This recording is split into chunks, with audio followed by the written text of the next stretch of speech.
नमस्कार। कैसे हैं आप सब? आई होप आप लोग काफी ज्यादा बढ़िया होंगे। एंड आज की इस वीडियो के अंदर हम लोग बात करने वाले हैं कि अगर आप एक कॉलेज स्टूडेंट हैं और खासकर आप फर्स्ट ईयर के अंदर है, सेकंड ईयर के अंदर है, तो आपको कौन सी चीजें करनी चाहिए जिससे थर्ड ईयर के अंदर आपकी प्लेसमेंट लगने के चांसेस बढ़ सकते हैं। अब देखिए, बहुत सारे स्टूडेंट ये बोलते हैं कि हम जो थर्ड ईयर के अंदर होते हैं तो हम कंपनीज के अंदर अपना सीवी रिज्यूमे अपने सेंड करते हैं और कंपनीज हमारा सीवी या रिज्यूमे को शॉर्टलिस्ट करती ही नहीं है। तो उसके पीछे क्या रीजन है? और रीजन बहुत ही सिंपल सा है कि भाई कंपनी को कुछ चीजें चाहिए होती है जो फर्स्ट एंड सेकंड ईयर के अंदर करो और अपने सीवी रिज्यूमे के अंदर उनको मेंशन करो। बट अगर आपने वो चीजें नहीं की है तो कंपनी आपके सीवी रिज्यूमे को कभी भी शॉर्टलिस्ट नहीं करेगी। तो वो कौन सी चीजें हैं जो आपको फर्स्ट एंड सेकंड ईयर के अंदर करनी चाहिए, तो आज की इस वीडियो के अंदर वही हम लोग बात करने वाले हैं। अब देखिए, ये वीडियो इंपॉर्टेंट है उन स्टूडेंट्स के लिए जिन्होंने कॉलेज ज्वाइन किया है, बट अगर आप कॉलेज के थर्ड ईयर के अंदर पढ़ाई कर रहे हैं तो फिर आपके लिए हो सकता है थोड़ी सी इंपॉर्टेंट कम हो, बट आप देख सकते हो फिर भी आपके काम आ सकती है। लेकिन फर्स्ट एंड सेकंड ईयर के लिए काफी ज्यादा इंपॉर्टेंट ये वीडियो होने वाली है। तो चलिए वीडियो शुरू करते हैं। मतलब शुरू तो काफी पहले हो चुकी है, बट इसको प्रोसीड करते हैं। सो देखिए, सबसे पहले हम लोग समझते हैं प्लेसमेंट प्रोसीजर क्या होता है कॉलेजेस का। तो देखो, इसके अंदर मैं आपको अलग अलग चीजें समझाने वाला हूं बहुत ही सिंपल तरीके से, और अब ध्यान से समझना। अब देखिए, यहां पर हमारे पास तीन अलग अलग चीजें होती है, तीन अलग अलग स्टेजेस पर चीजें चलती है। सबसे पहले कंपनी होती है। इसके अलावा एक फैक्टर होता है जो आप बोल सकते हो कि किसी भी कॉलेज का एक प्लेसमेंट सेल, उसके अंदर प्लेसमेंट सेल आप बोल सकते हो। किसी के अंदर भाई प्लेसमेंट की सोसाइटी बोल दिया जाता होगा, किसी के अंदर ग्रुप बोल दिया जाता है, कुछ भी हो। एक होती है कंपनी, दूसरा होता है आपका प्लेसमेंट सेल जो कि कॉलेज का होता है। देन इसके अलावा होते हैं बाकी सारे स्टूडेंट जो थर्ड ईयर के होते हैं। तो ये तीन अलग अलग चीजें हैं।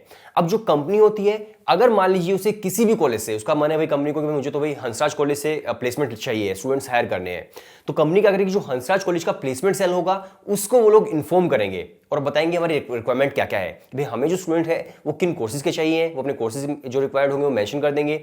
इसके अलावा उन स्टूडेंट्स के कम से कम कितने सीजीपी होने चाहिए वो वहां पर मेंशन कर देंगे।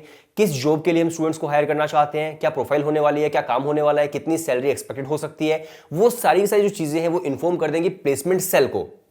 अब प्लेसमेंट सेल जो है वो क्या करेगा, वो जो इन्फॉर्मेशन है वो स्टूडेंट्स के अंदर भाई स्प्रेड कर देगा कि हाँ ये कंपनी आ रही है, उस कंपनी की ये रिक्वायरमेंट्स है, जो भी स्टूडेंट अप्लाई करना चाहता है इस प्लेसमेंट पैकेज के ऊपर वो स्टूडेंट अप्लाई कर सकता है। तो अब प्लेसमेंट सेल ने क्या किया, उस इन्फॉर्मेशन को स्प्रेड कर दिया। अब जो स्टूडेंट अप्लाई करना चाहते हैं उनको अपना सीवी रिज्यूमे सेंड करना होता है उस कंपनी को, एंड उस कंपनी को अगर लगता है कि भैया इस रिज्यूमे के अंदर काफी सारी चीजें बढ़िया लिखी हुई है, हम इसको शॉर्टलिस्ट कर लेते हैं, तो फिर उसके बाद शॉर्टलिस्ट करने के बाद वो इंटरव्यू लेते हैं उन स्टूडेंट्स का जिनके रिज्यूमे शॉर्टलिस्ट किए जाते हैं। तो ये एक बेसिक जो प्रोसीजर है, बेसिक जो स्ट्रक्चर है वो यहां पर आपको देखने को मिलता है, चाहे आप किसी भी कॉलेज के अंदर पढ़ाई कर रहे हो। बात सिर्फ डीयू की, हंसराज कॉलेज की नहीं है, आप इंडिया के किसी भी कॉलेज के अंदर पढ़ाई कर रहे हैं तो यही आपको 99% कॉलेज के अंदर एक फ्रेमवर्क देखने को मिलता है कि भाई कंपनी है, प्लेसमेंट सेल है और स्टूडेंट्स हैं। ठीक है।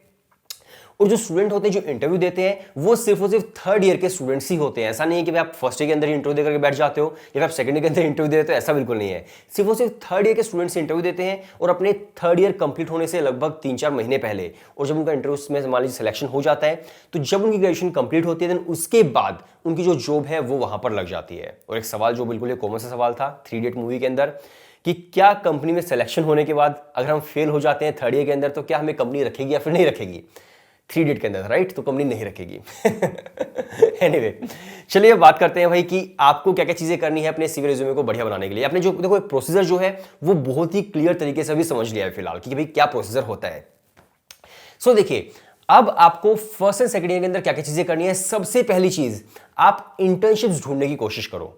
इंटर्नशिप मुझे पता है भाई आप में से बहुत सारे लोगों को पता है कि क्या होता है, बट नहीं पता है, ब्रीफ में बता देता हूं कि इंटर्नशिप का मतलब होता है आपको एक वर्क एक्सपीरियंस मिलता है। आप किसी कंपनी के अंदर जाते हो, वहां पर जॉब कर रहे हो, मतलब इंटर्नशिप कर रहे होते हो और वो आपको काम सिखाते हैं। तो एक वर्क एक्सपीरियंस जो आपका ऐड होता है, आपको काम करने का तरीका पता चलता है, कॉर्पोरेट की चीजों को आप समझते हो, तो उसको बेसिकली इंटर्नशिप बोला जाता है। वो कोई पूरी तरह से जॉब नहीं होती है, बस काम सीखने के लिए आप वहां पर जाते हो और आपको एक, अब उससे जो आपको एक्सपोजर है कॉर्पोरेट का वो वहां पर मिल जाता है, तो उसको इंटर्नशिप बोलते हैं। तो आप ट्राई करोगे भाई आप इंटर्नशिप आपको मिल जाए, चाहे फिर वो इंटर्नशिप पेड इंटर्नशिप हो या फिर वो नॉन पेड इंटर्नशिप हो, पैसे मिलते हो या नहीं मिलते हो उससे कोई फर्क नहीं पड़ता है, बस अपने इंटर्नशिप की है वो वहां पर मैटर करता है। और अगर आप जितनी बढ़िया कंपनी से करोगे उतना ही ज्यादा बेनिफिट आपके लिए रहेगा, जो अपने सीवी रिज्यूमे के अंदर लिखोगे कि मैंने यहां से इंटर्नशिप की है। तो कोशिश करना इंटर्नशिप ढूंढने की। अब इंटर्नशिप कैसे आप ढूंढ सकते हो? बहुत ही सिंपल है। देखो, बहुत सारी वेबसाइट्स होती हैं जैसे कि इंटर्नशाला है, या फिर इसके अलावा Naukri.com भी है, वहां पर भी इंटर्नशिप्स मिल जाती हैं, या फिर आप लिंक्डइन से भी इंटर्नशिप्स ले सकते हो, और भी बहुत सारी वेबसाइट्स होती हैं, तो वहां से आप इंटर्नशिप देखने की कोशिश कर सकते हो। इसके अलावा खासकर मैं डीयू की बात कर रहा हूँ, बाकी यूनिवर्सिटीज का मुझे नहीं पता है। डीयू के अंदर अलग अलग कॉलेज के अंदर इंटर्नशिप फेयर्स भी होते हैं, इंटर्नशिप मेला लगता है तो उसके अंदर आप जाते हो, बहुत सारी कंपनीज होती हैं, उनसे डायरेक्टली बात कर सकते हो, और अगर आप जिस भी कंपनी के अंदर इंटर्नशिप करना चाहते हो तो आप उनसे जो कम्युनिकेशन है वो कर सकते हैं, वो आपको रखना चाहिए तो रख सकते हैं। तो इंटर्नशिप फेयर जो होते हैं उसके अंदर आप कोशिश करो अलग अलग कॉलेज के अंदर जाने की। आपके कॉलेज के अंदर नहीं हो रहा है तभी आप दूसरे कॉलेज के अंदर जा सकते हो और वहां से आप इंटर्नशिप ले सकते हो, राइट। तो आप इस तरह से इंटर्नशिप जो है वो आप देख सकते हैं, चाहे फिर वो पेड हो चाहे फिर वो नॉन पेड हो। तो ये बहुत बहुत बहुत ज्यादा इंपॉर्टेंट है कि अपने सीवी रिज्यूमे के अंदर इसको मेंशन करिए, मैंने इंटर्नशिप की है, और वो काफी ज्यादा मैटर करती है, राइट। तो इस चीज का आपको ध्यान रखना है। दूसरी चीज की अगर मैं बात करूं तो देखो, काफी सारी कंपनीज होती हैं जो मेंशन करती है हमें इतने सीजीपीए वाले स्टूडेंट चाहिए। मतलब मोस्टली कंपनीज नहीं भी करती, बट कुछ कंपनीज जरूर होती हैं जो मेंशन करती हैं कि भाई जो कैंडिडेट हम सेलेक्ट करेंगे उनके एटलीस्ट 4 सीजीपीए के आसपास, सॉरी 7 सीजीपीए के आसपास होना चाहिए। कुछ भी मेंशन कर सकते हैं, 7 हो सकता है, 7.5 हो सकता है, तो कुछ भी हो सकता है। 4 तो खैर नहीं होगा, 4 बहुत ही कम हो जाता है, 7 या 7.5 के आसपास हो सकता है। तो आप कोशिश करो कि आपका जो सीजीपीए है, जो आपका स्कोर है, वो सभी सेमेस्टर्स के अंदर वो मेंटेन रहे। ऐसा ना हो कि आपका जो ओवरऑल स्कोर है वो इससे कम आ जाता है, बाद में फिर आपका सिलेक्शन ना हो।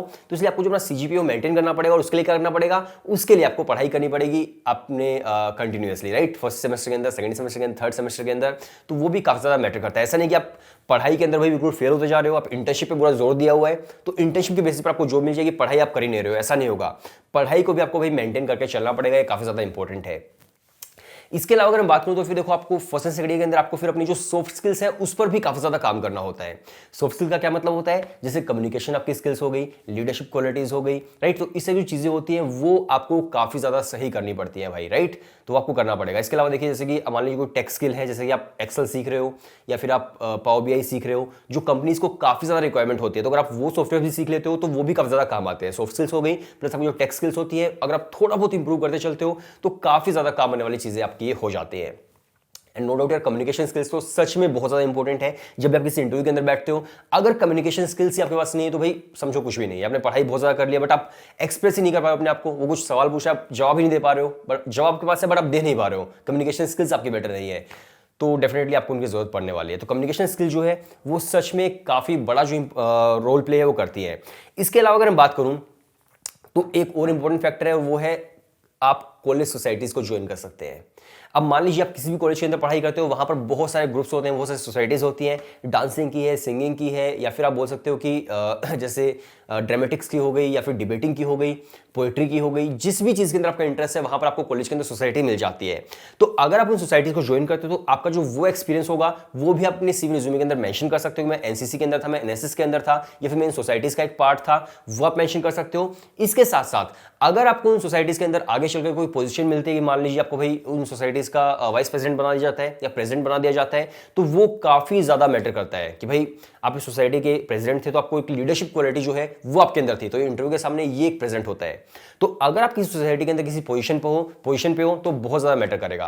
अब आप एक इमेजिन करके देखिए इस सिनेरियो को, बस आप सोचिएगा कि आप एक इंटरव्यूअर है, कि आप किसी का इंटरव्यू लेने के लिए गए हुए हैं, एंड आपके हाथ में 2 सीवीज है, ठीक है। एक सीवी के अंदर सारी चीजें मेंशन है कि भाई ये जो स्टूडेंट है इसका स्कोर भी 8 सीजीपीए था, इसके साथ साथ ये एक सोसाइटी का प्रेसिडेंट भी था, इसके अलावा ये जो स्टूडेंट है भाई इसने यहां पर इंटर्नशिप भी की हुई है, काफी बड़ी कंपनी के अंदर इंटर्नशिप की हुई है, और बहुत सारी चीजें जो पॉजिटिव फैक्टर के अंदर वहां पर लिखी हुई है। एक तो ये आपका पूरा जो रेज्यूमे है वो हो गया।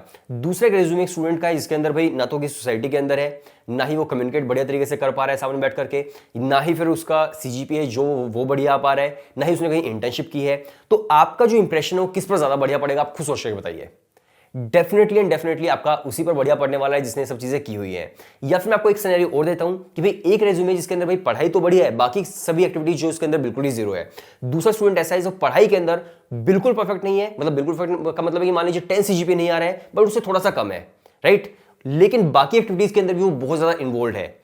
तो आप समझ सकते हैं आप किसको सेलेक्ट करेंगे। भाई मान लीजिए तो पढ़ाई के अंदर 10 सीजीपीए किसी का, दूसरे का भाई 9 सीजीपीए बट बाकी एक्टिविटीज के अंदर भी है वो, तो डेफिनेटली आप उसको सेलेक्ट करेंगे जो ओवरऑल होलिस्टिक डेवलपमेंट जिस स्टूडेंट की हुई है, राइट। तो इसलिए ये सब जो चीज़ें हैं वो बहुत ज़्यादा मैटर करती हैं और वो सब चीज़ें आपको फर्स्ट एंड सेकंड ईयर के अंदर ही करनी होती है। ऐसा नहीं कि आप सोचें कि भाई थर्ड ईयर के अंदर चलो ये सब कर लेंगे, थर्ड ईयर के अंदर पास बहुत ज़्यादा टाइम नहीं होता है, थर्ड ईयर के अंदर आपको बहुत सारी और भी चीज़ें करनी होती हैं। तो इसलिए ये जो चीज़ें आपको फर्स्ट एंड सेकंड ईयर के अंदर ही करनी पड़ेगी। अगर आपका सवाल है कि इंटर्नशिप कितने मंथ्स की हमें करनी चाहिए, तो भाई कम से कम अगर 6 मंथ्स की हो तो वो बहुत ज़्यादा बढ़िया, उससे ज़्यादा भी आप कर सकते हो, बट कम से कम 6 मंथ्स की आप करने की कोशिश करना, तो काफ़ी ज़्यादा सही रहेगा।